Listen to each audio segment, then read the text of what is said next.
the spiritual catastrophe, why we need a spirit revolution. I was at first thinking about a proper title for this text, alternatively considering the occult apocalypse or the magical catastrophe. Either one would describe the calamity we are facing, or rather the long, slow train wreck Western society is on, and which now has gone in a fast, accelerating mode. The origin of the calamity dates far back deep into the mists of ancient history. The year is 312 of what the then victorious would call Anno Domini, meaning a new overlord would now care in a very personal way about the entirety of the spiritual well-being of the Romans, and in consequence of a large part of the entire world. That is when the spiritual catastrophe began to move. For you see, from the perspective of the occult, the magical world or the spiritual realms have always been around us. It is the ancient magical teaching dating back from times immemorial that the material world is just one of many planes or level. Far above them is the lofty realm of the spirit where all the divine beings dwell. Below that follows what is usually called the mental region of ideas and highly developed spirits, the ones the ancients would call benevolent daimons, or from a Christian perspective might be called angels. Next follows what is called the astral level or sphere, where emotions and feelings have true actual reality in itself, the same as physical laws have effect on the material plane.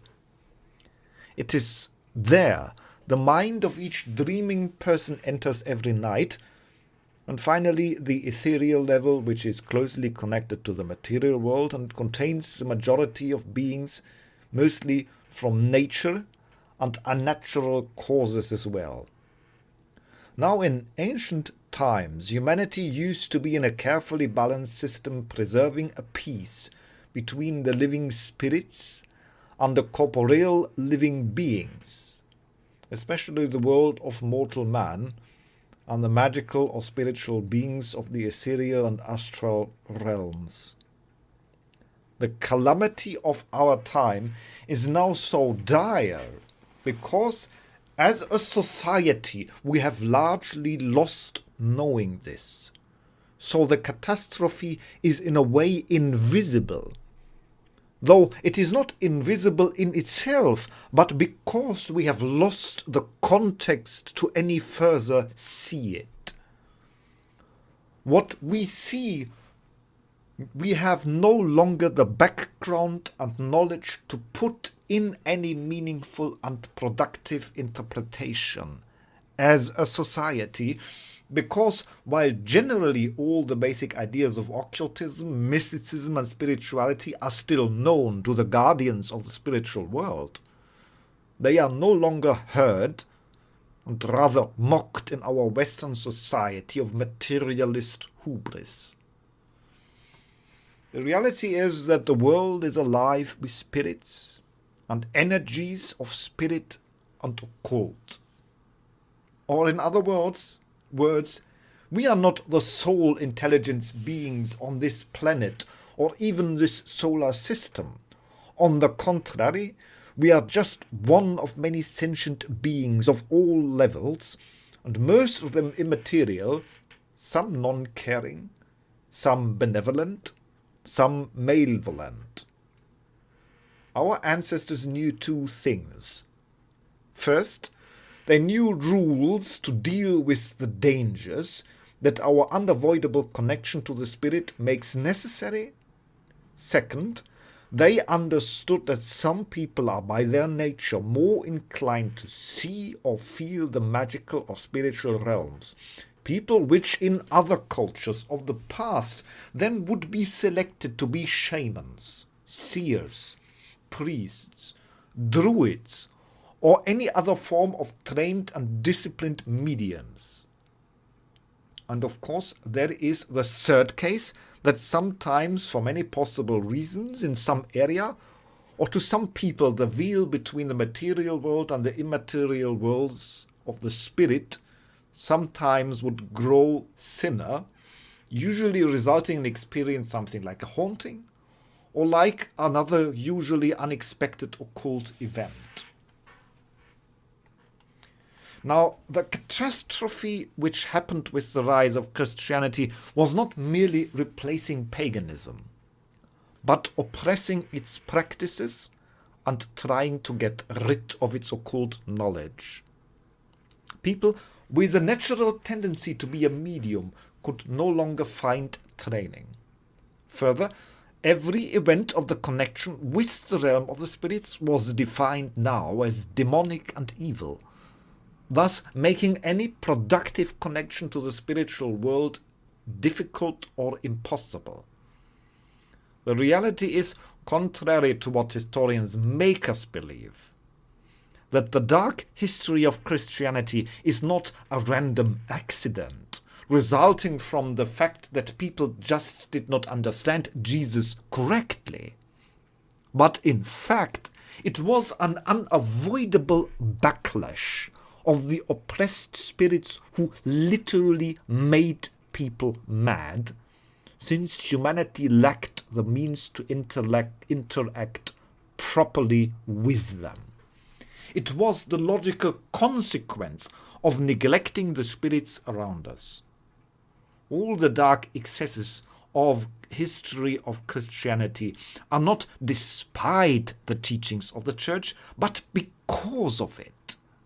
Men disconnected from the spirits around us and the spiritual harmony of the earth, and literally became possessed by the same disharmonic, destructive powers they had unleashed through their spiritual brutishness.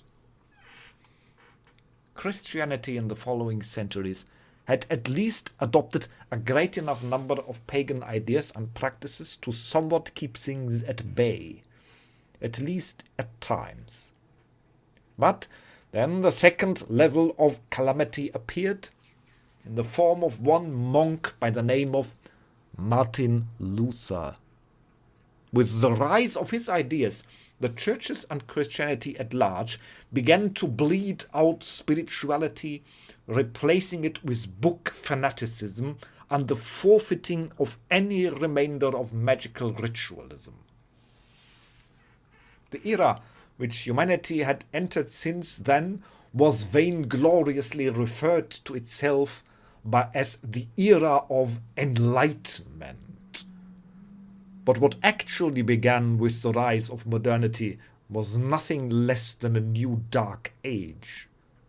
That is, the dark age in which we live for several centuries now, a dark age of the soul, where generally speaking, spirituality was put to the fringe of society, and the rise of a ruthless, ignorant, self-absorbed materialism in an authoritarian move of unprecedented brutality declared every alternative thinking beside itself not as something forbidden as Christianity had done, wherein at least lies the acceptance of the idea that something does in fact exist outside, but hubris and mockery made the materialists declare that nothing out of their defined range of materialism even is to be considered to exist.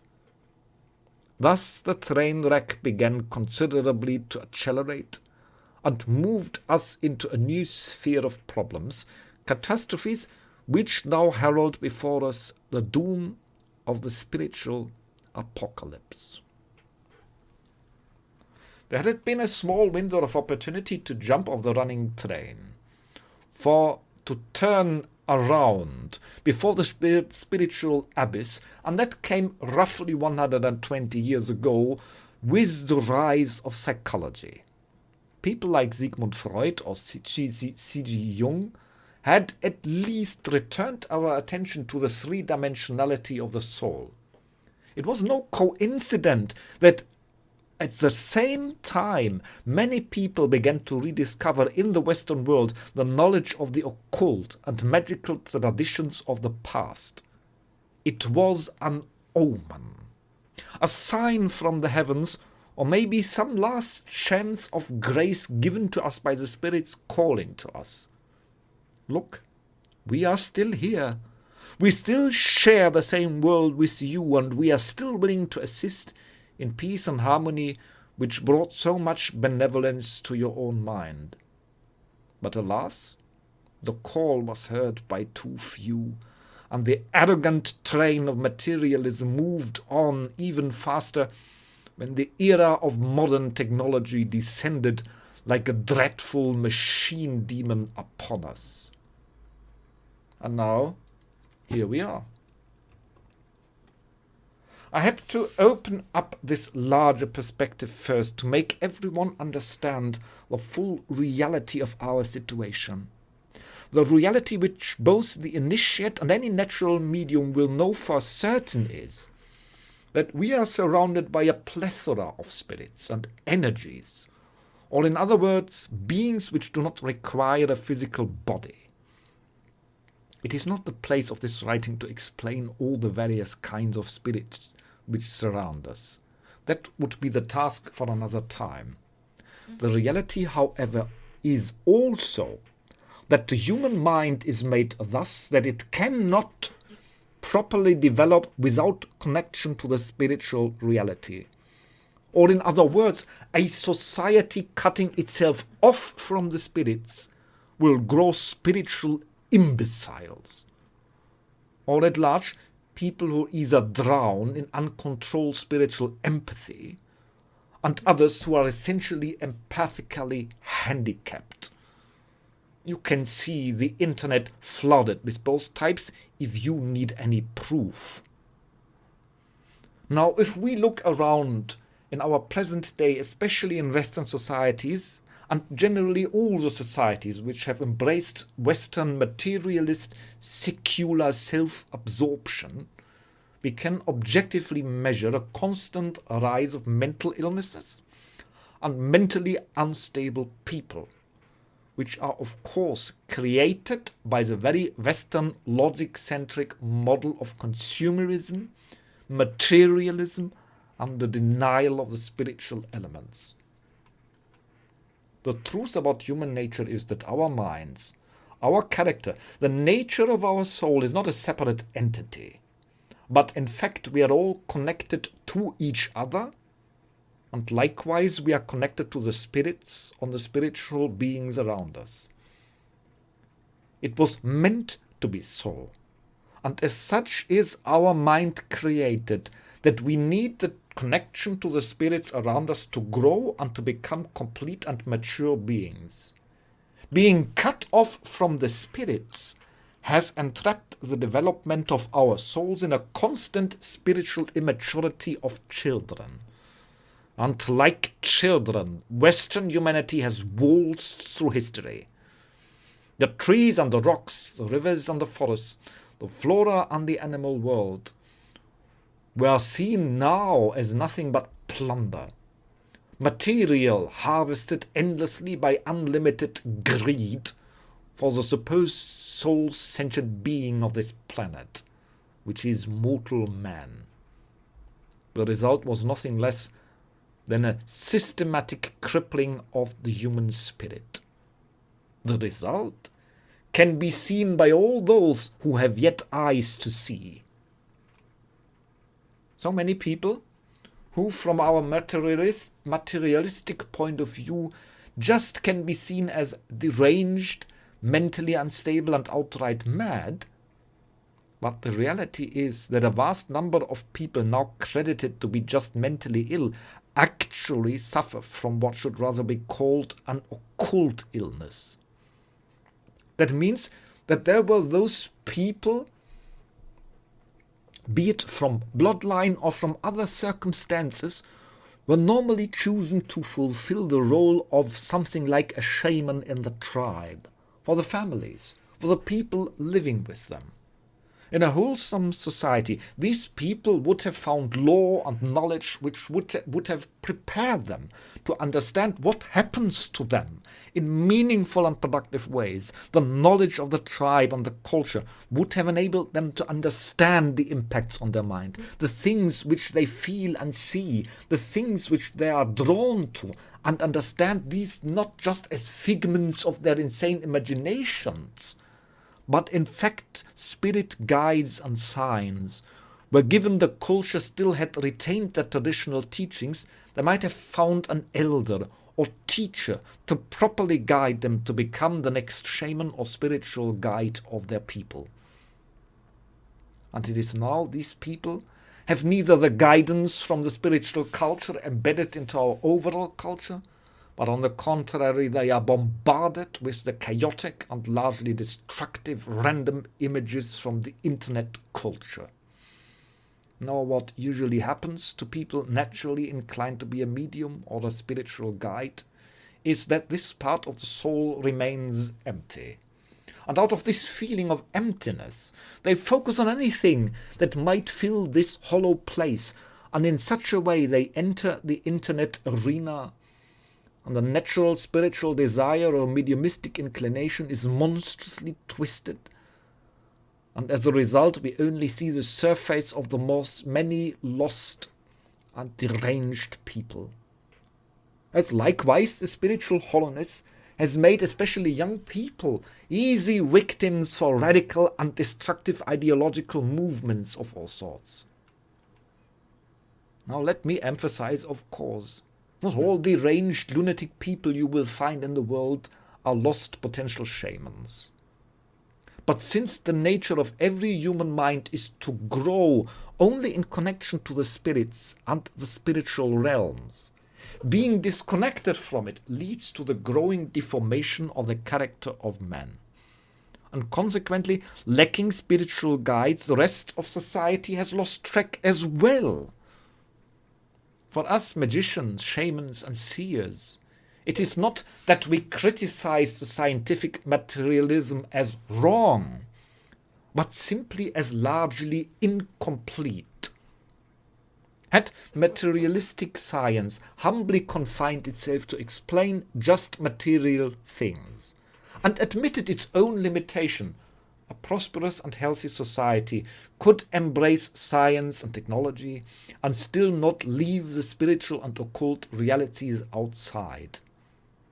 That is what I would regard a healthy and balanced society, since it is far from me to either idealize the past, nor just to wish to return to some past level of society, but looking at the growing chaos in the human soul in our time, which is indeed the very root of the chaos in our world. The healing and repairing of this calamity does not lie in the invention of even more exotic and even more powerful machines, not in the intellectual creation of more cunning and more utopian political plans to organize humanity, but only and solely in the healing of the human soul. And this healing can only happen if we reintegrate into our culture the esoteric and spiritual teachings of our cultures, to enable individuals who are called spirit guides to find their place in a proper and productive way. Only a society which is at peace and harmony with the spirits and the spiritual realms will find a way out of the looming apocalypse which is the result of our materialistic hubris, and can and shall not be found in any plots of materialistic nihilism. For that end, the revolution which we need is one of spirituality.